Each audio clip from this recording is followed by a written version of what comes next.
আজকে 2026 সালের প্রথম দিন। আপনারা জানেন বাংলাদেশের স্বাধীনতা সার্বভৌমত্বের প্রতীক আধিপত্যবাদ বিরোধী আন্দোলনের আপসী নেত্রী দেশনেত্রী বেগম খালেদা জিয়া মৃত্যুবরণ করেছেন। সারা জাতি এই মৃত্যুতে শোকে মুহ্যমান। আরও কদিন আগে আমরা হারিয়েছি সার্বভৌমত্বের অকুতোভয় সৈনিক শহীদ হাদিকে।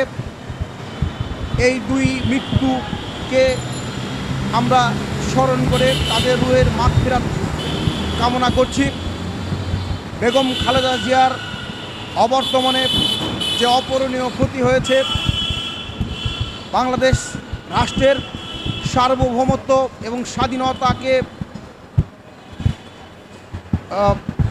অক্ষুণ্ণ রাখতে, সমুন্নত রাখতে খালেদা জিয়া রেখে যাওয়া আপসহীন যেই আন্দোলন, সে আন্দোলনকে আগামী দিনে চলমান রাখার মধ্য দিয়ে আমরা খালেদা জিয়াকে স্মরণ করব, বাংলাদেশকে উত্তরোত্তর সামনের দিকে এগিয়ে নিয়ে যাব।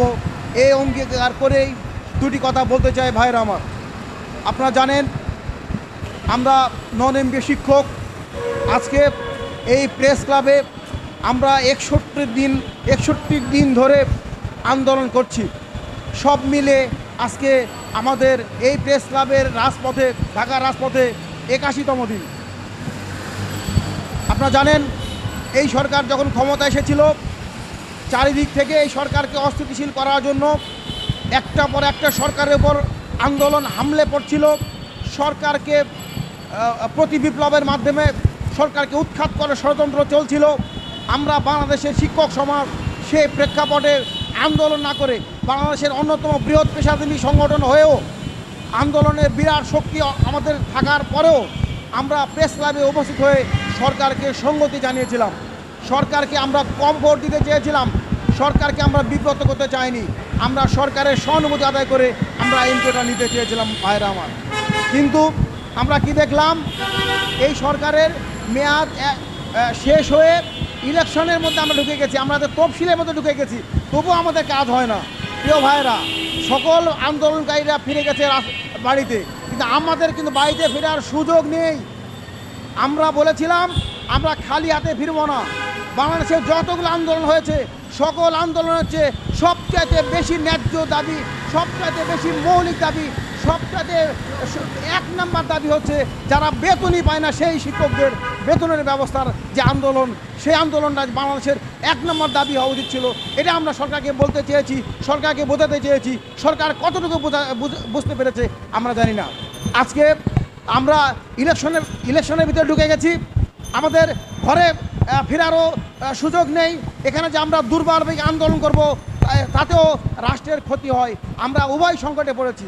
এমতো অবস্থায় আমরা সরকারের প্রতি আহ্বান জানাতে চাই, অতি দ্রুত আজকালের মধ্যে বিজ্ঞপ্তি দিয়ে আমাদের শিক্ষকদেরকে বাড়ি পাঠাবেন। আপনারা জেনেছেন আমাদের পূর্ববর্তী বক্তা আমার প্রিন্সিপাল ইমরান স্যার এবং প্রিন্সিপাল সালাম স্যার বলেছেন, মাননীয় উপদেষ্টা উনি অত্যন্ত আন্তরিক, মাননীয় প্রধান উপদেষ্টা উনিও আন্তরিক। ওনারা মাননীয় প্রধান উপদেষ্টা লিখিত নির্দেশনা দিয়েছেন, মাননীয় শিক্ষা উপদেষ্টা বারবার নির্দেশনা দিয়েছেন আমাদের বিষয়টি নিষ্পত্তি করার জন্য। কিন্তু কাদের গাফিলতির কারণে আমাদের এটা হচ্ছে না সেটা আমরা খতিয়ে দেখছি। আমরা জানি আমাদের সচিব মহোদয়ের কী ভূমিকা, আমাদের অতিরিক্ত সচিব মহোদয়ের কী ভূমিকা, আমাদের যুগ্ম সচিব মহোদয়ের কী ভূমিকা, আমাদের উপসচিব মহোদয়ের কী ভূমিকা, সবার ভূমিকা আমাদের নখদর্পণে আছে। আমরা এটা মনে রাখবো।